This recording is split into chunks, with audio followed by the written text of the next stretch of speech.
that eats an animal that could actually fight back. But a lot of fish, small fish, they don't fight. They just swim around, and then the predator comes up behind them and just gulps them in. So maybe that's what they eat. But I would suspect, because you were saying that they suck in a lot of, I would suspect that since you were saying that they suck in a lot of seawater, that it's pretty likely that they eat like plankton or something like that. Yeah, but plankton is also the worst enemy in SpongeBob. Yeah. Well, yeah, plankton is creepy. Plankton only has one eye. And he also has a weird accent, too. So I don't know exactly what's up with Plankton, but I know that, isn't he the owner of the ChumBucket? Yeah, no one goes there. No one goes there, and he's addicted to try and steal the Krabby Patty formula. But in one episode, there was one customer who only got chum sticks. Chum sticks? That's disgusting. Yeah. Do you know what chum is? Do you know what that actually is? No. Chum is like when people are fishing like for big game fish like marlin or even sharks or like heavy like a really aggressive predator. What they'll do is they'll get fish and blood. I don't know where they get the blood from, don't ask. And they'll mix up the fish and the blood and they'll throw it in the water. And it's like a trail. And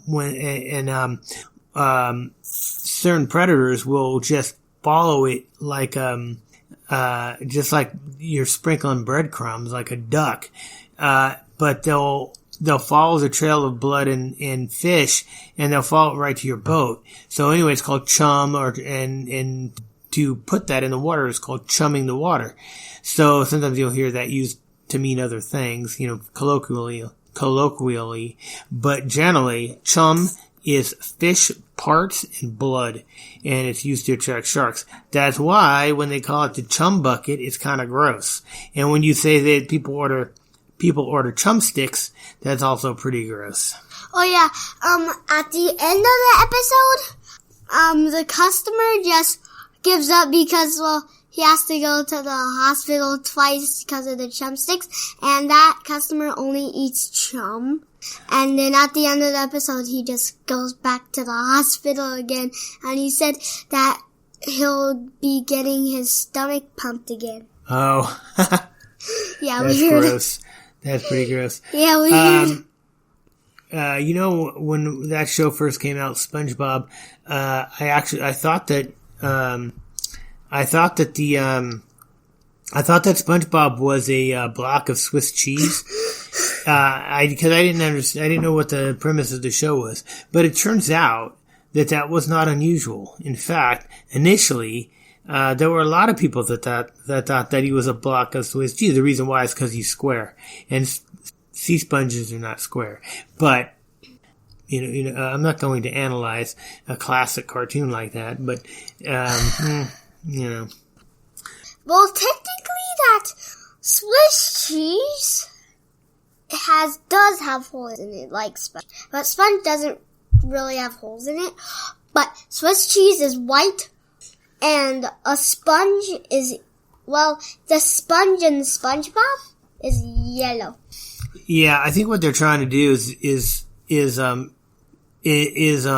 make SpongeBob look like a household sponge. Even though sea sponges really don't look like that, but the show is really meant for kids, and so kids don't really know what sea sponges look like. What they know is the dish sponge, or the sponge they used to wash up, or the sponge they used to wash the car with. And that's why SpongeBob looks that way. So what do you think about you watch a lot of cartoons? Yeah, one of my favorites would be Parker Plays. Oh, Parker Plays, yeah. Yeah. I don't know if that's really a cartoon, but that's kind of cool. Yeah, it's like a reality show, but Think Noodles, that is kind of a reality show too, except you can't see the character, and he doesn't play more than one video game, but in Parker Plays, he plays more than one video game. And he plays them for like 4 minutes, and then he switches. Yeah. And then there's like a commercial. He switches on to the next. Well, Think Noodle is really about the guy playing a video game, and Parker Plays. I think the guy has kind of, instead of just him sitting around playing video games, he does little skits, and he has guests and stuff. So I think he's trying to translate it more into a kind of a variety show than just a reality show of him playing a video game.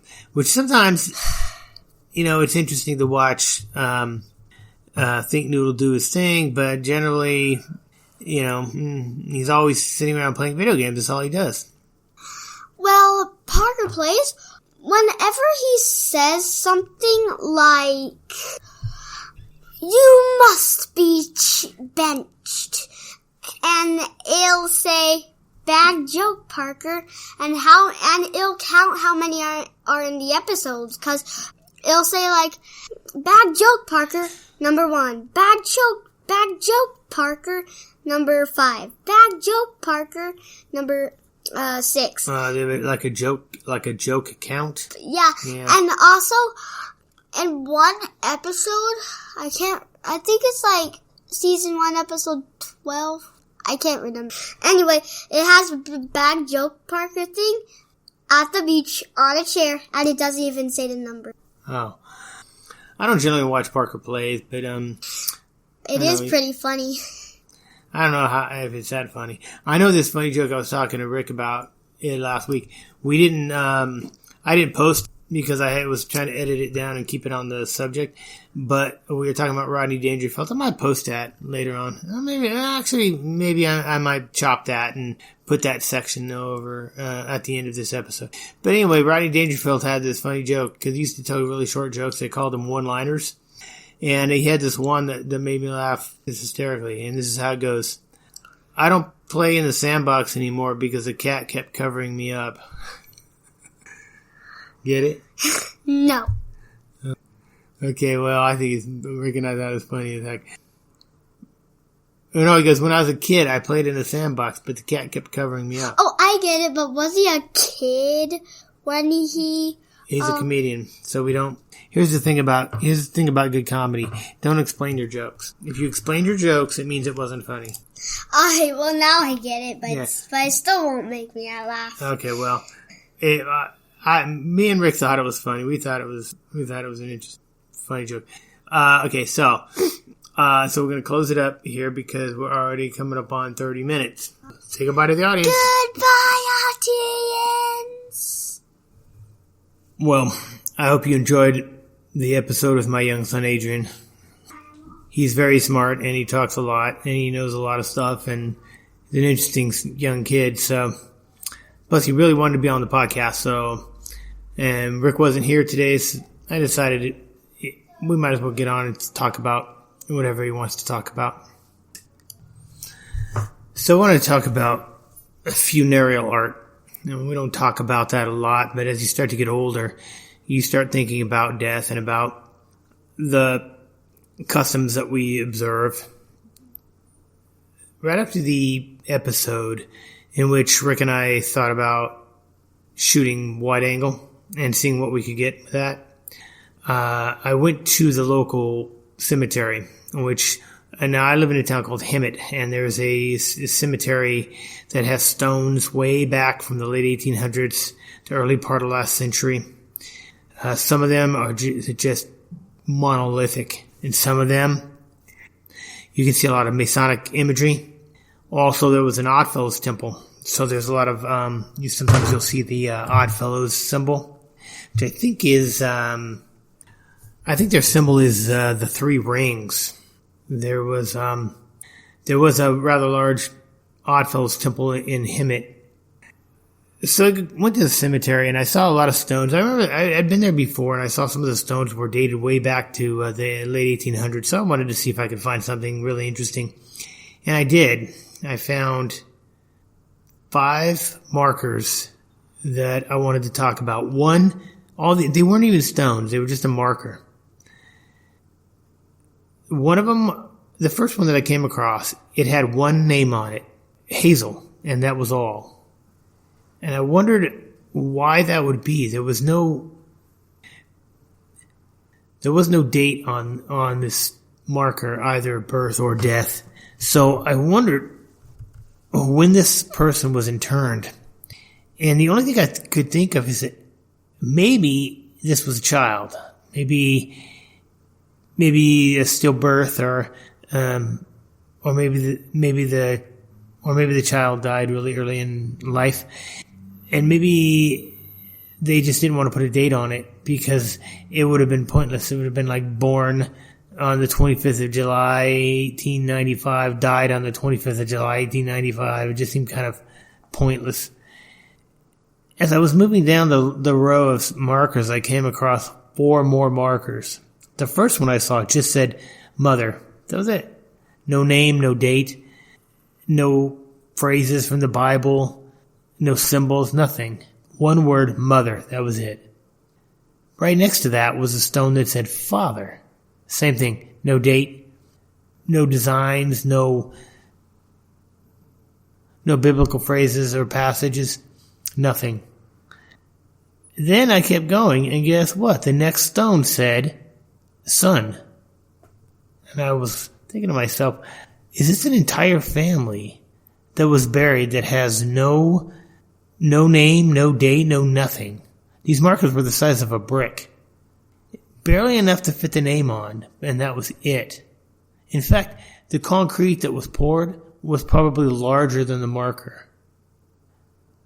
The next stone said daughter. I think it's interesting that these people, their names weren't memorialized, which actually kind of makes sense because in 500 years, nobody knows who Bob is or Marianne or Bill or nobody knows. But they find a stone that says father.